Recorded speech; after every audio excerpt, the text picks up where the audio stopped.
साथियों, आप सभी का इस प्लेटफॉर्म पर स्वागत है। इस वीडियो में हम लोग घटनाचक पब्लिकेशन के द्वारा जो सामान्य अध्ययन पूर्वालोकन नामक पुस्तक प्रकाशित की जाती है, जिसमें पूर्व में विभिन्न परीक्षाओं में पूछे गए प्रश्नों को संकलित किया जाता है।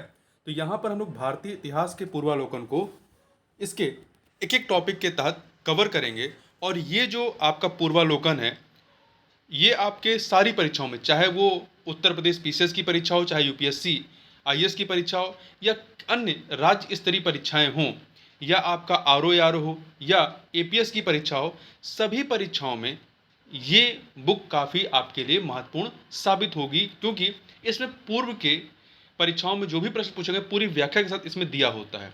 तो आपको किसी भी परीक्षा से पहले यदि आप इसको एक बार रिवीजन करते हैं तो ये आपके लिए काफ़ी कारगर साबित होगा। तो यहाँ पर हम लोग आज के वीडियो में जो प्राचीन भारत का इतिहास है, इसके तहत पहला टॉपिक दिया गया है पाषाण काल। तो पाषाण काल से संबंधित जो भी प्रश्न पूछे गए हैं उन प्रश्नों को हम लोग इस वीडियो में देखेंगे। तो चलिए प्रारंभ करते हैं इसमें प्राचीन भारत के इतिहास के तहत पाषाण काल को। तो पाषाण काल में जो पहला प्रश्न है उस प्रश्न को देखते हैं।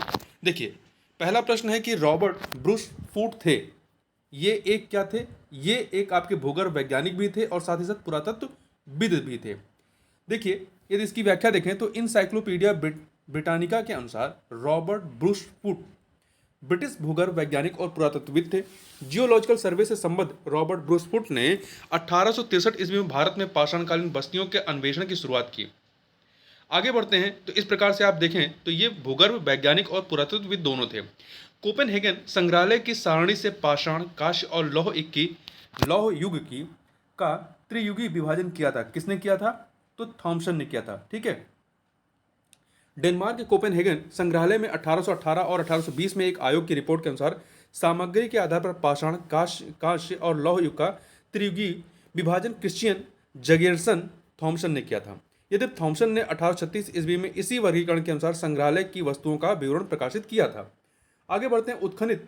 उत्खनित प्रमाणों के अनुसार पशुपालन का प्रारंभ कब हुआ? तो पशुपालन का प्रारंभ जो है वो मध्य पाषाण काल में प्रारंभ हुआ था। मध्य पाषाण काल के अंतिम चरण में पशुपालन के साक्ष्य प्राप्त होने लगते हैं।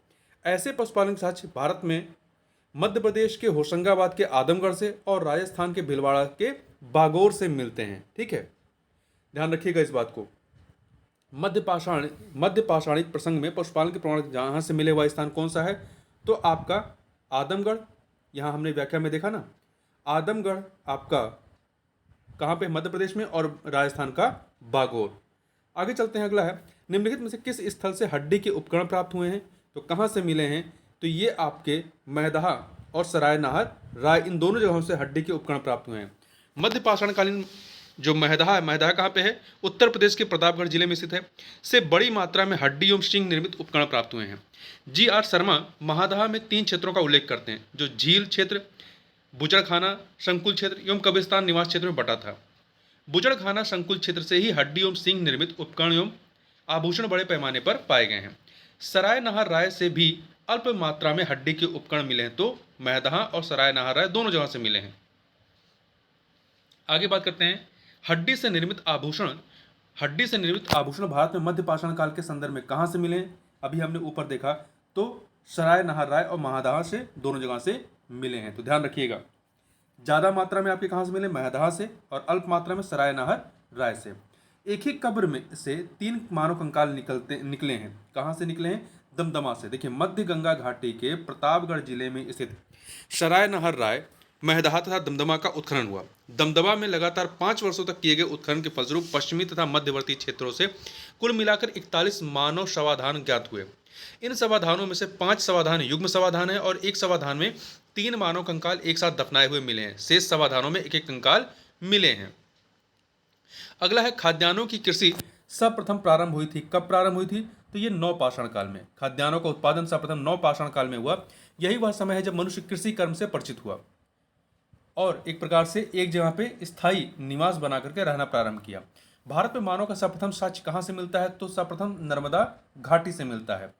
ठीक है, मध्य प्रदेश के पश्चिमी नर्मदा क्षेत्र में अवस्थित होशंगाबाद के हथनौरा नामक पुरा स्थल से प्राप्त हुआ है। इसकी खोज पुरातत्वविद अरुण सोनकिया द्वारा 5 दिसंबर 1982 में किया गया था। प्रथम मानव जीवाश्म भारत की किस नदी घाटी से प्राप्त हुआ था? तो प्रथम मानव जीवाश्म जो है भारत की किस नदी घाटी से प्राप्त हुआ था? तो ये आपका नर्मदा घाटी से। अभी हमने ऊपर देखा नर्मदा घाटी से। मानव द्वारा सर्वप्रथम प्रयुक्त अनाज कौन सा था? तो सर्वप्रथम जौ का प्रयोग किया गया था। आधुनिक मानव समाज द्वारा मुख्य रूप से 8 खाद्य अनाजों का उपभोग किया गया: जौ, गेहूं, चावल, मक्का, बाजरा, सोरघम, राई एवं जई। अनाजों के पौधे विभिन्न क्षेत्रों में जंगली घास के रूप में विद्यमान थे, जिन्हें बीजों के रूप में अलग अलग क्षेत्रों में अलग अलग समय पर मानव ने उगाया।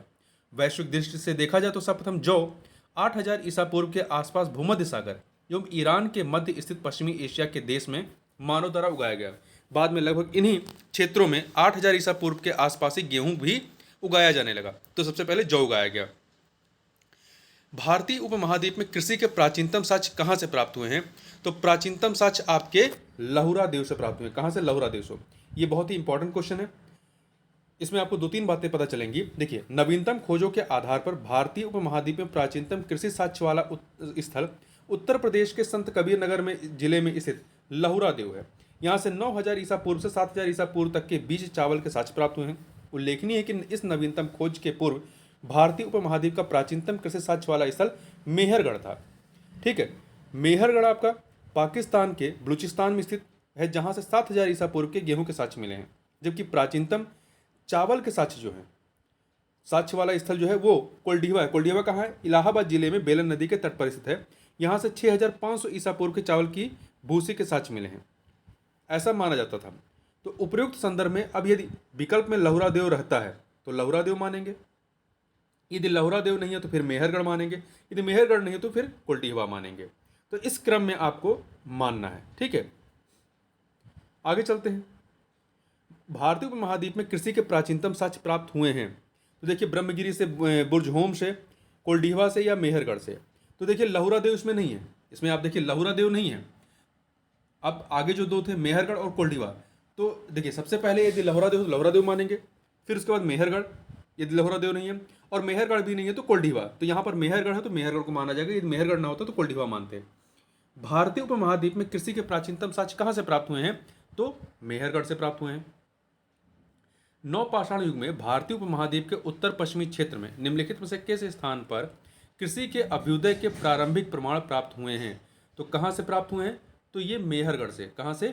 मेहरगढ़ से प्राप्त हुए हैं। अगला प्रश्न है, मानव में भारत में पशुपालन एवं कृषि के प्राचीनतम साक्ष्य कहाँ से मिले हैं? तो ये आपको मिले हैं मेहरगढ़ से। ठीक है, भारत में पशुपालन एवं कृषि के प्राचीनतम साक्ष्य मेहरगढ़ से मिले हैं। उस स्थल का नाम बताइए जहाँ से प्राचीनतम स्थायी जीवन के प्रमाण मिले हैं। तो ये मेहरगढ़ से मिले हैं। तो देखिए, दिए गए विकल्पों में प्राचीनतम स्थायी जीवन के प्रमाण सर्वप्रथम बलूचिस्तान के कच्ची मैदान स्थित मेहरगढ़ से मिले हैं, जिसकी प्रमाणिक तिथि 7वीं सहस्त्राब्दी ईसा पूर्व 7000 ईसा पूर्व है। जबकि किली गुल मोहम्मद एवं कालीबंगा की प्राचीनतम तिथि जो है, जो इसमें विकल्प में दिए गए हैं, किली गुल मोहम्मद और आपका कालीबंगा। तो किली गुल मोहम्मद की जो तिथि है वो 4000 ईसा पूर्व और कालीबंगा की 3500 ईसा पूर्व है। निम्नलिखित में से किन स्थानों से मध्य पाषाण काल में पशुपालन के प्रमाण मिले हैं? तो पशुपालन के प्रमाण बागोर से मिले, राजस्थान के बागोर से। देखिए, मध्य पाषाण काल से पशुपालन के साक्ष्य प्राप्त होने लगते हैं। पशुपालन के प्रारंभिक साक्ष्य मध्य प्रदेश के होशंगाबाद के निकट आदमगढ़ पुरा स्थल और राजस्थान के भीलवाड़ा जिले में स्थित बागोर से मिलते हैं। निम्नलिखित में से किसको चालकोलिथिक युग भी कहा जाता है? तो जो आपका ताम्रपाषाण युग है इसे चालकोलिथिक या कैलकोलिथिक युग भी कहा जाता है। आहड़ सभ्यता के बारे में निम्न कथनों पर विचार कीजिए। तो यहाँ पे देखिए 4 कथन दिए गए हैं। 4 कथन दिए गए हैं। आहड़वासी जो है तांबा गलाना जानते थे, ये कथन आपका सही है।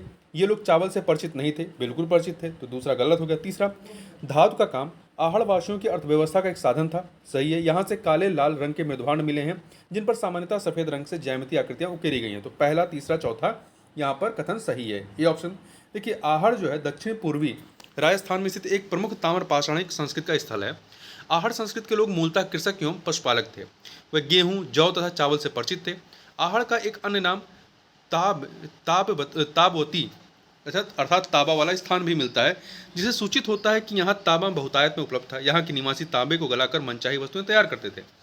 धातु का काम आहड़ वासियों की अर्थव्यवस्था का एक प्रमुख साधन था और यहाँ से काले लाल रंग के मृदुभांड की प्राप्ति हुई है, जिन पर सामान्यतः सफेद रंग से ज्यामितीय आकृतियां उकेरी गई हैं।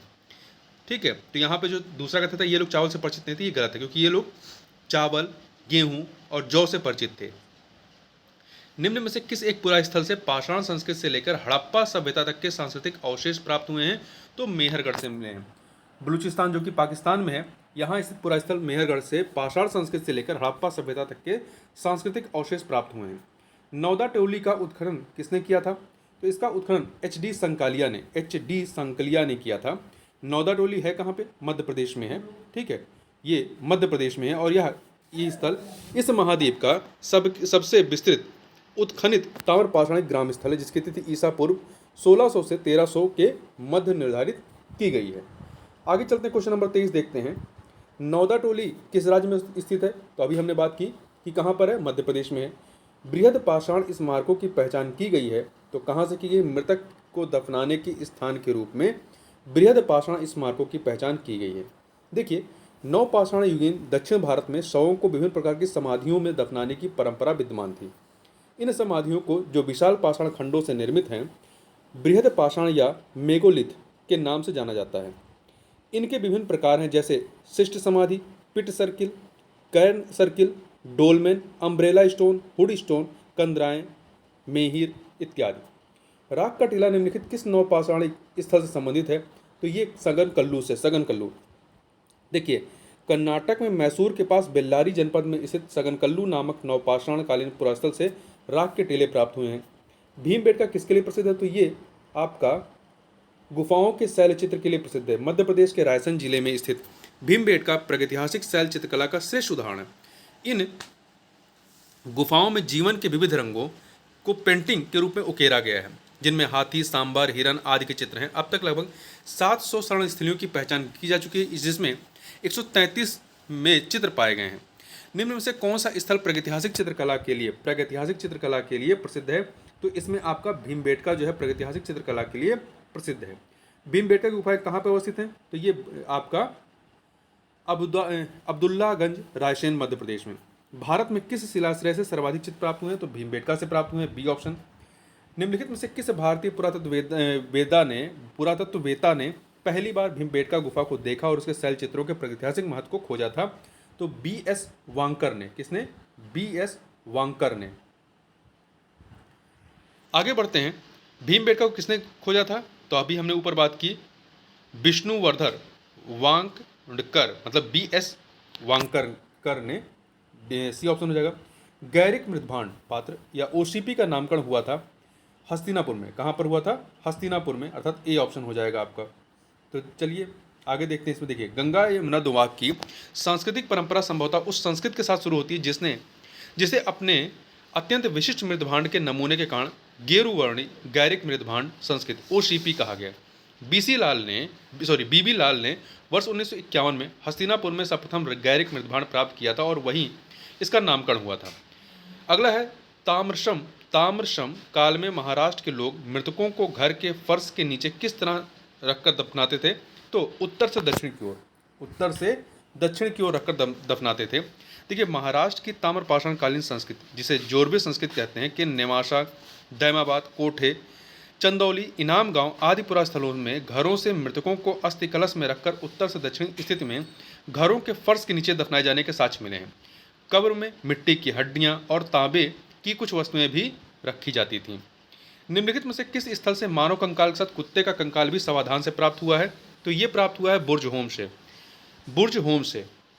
जम्मू कश्मीर में श्रीनगर के निकट उत्तर पश्चिम में स्थित बुर्ज होम से नौ पाषाणिक अवस्था में मानव कंकाल के साथ कुत्ते का कंकाल भी सावधान से प्राप्त हुआ है। गर्तावास अर्थात गड्ढों वाले घर भी यहाँ की प्रमुख विशेषता रही हैं।